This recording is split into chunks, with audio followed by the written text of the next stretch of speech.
నేల చింది లెక్కలేనంత మంది రక్తబీజులు పుట్టుకొస్తున్నారు.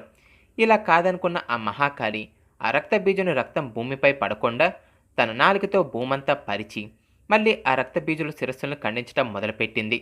ఖండించిన ఆ శిరస్సుల నుంచి కారుతున్న రక్తాన్ని తన రక్తభాండంలో సేకరించి ఆ రక్తం తాగుతూ భీకరంగా పోరాటం చేసి రక్తబీజుని వధించింది.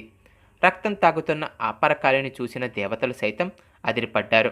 ఆగ్రహంతో ఊగిపోతున్న ఆ భద్రకాళి అదే ఆవేశంతో, అదే రౌద్రంతో భీకరంగా అరుస్తూ శుంభనిశుంభులను కూడా సంహరించింది. కానీ ఆ తల్లి ఆవేశం ఇంకా చల్లారలేదు.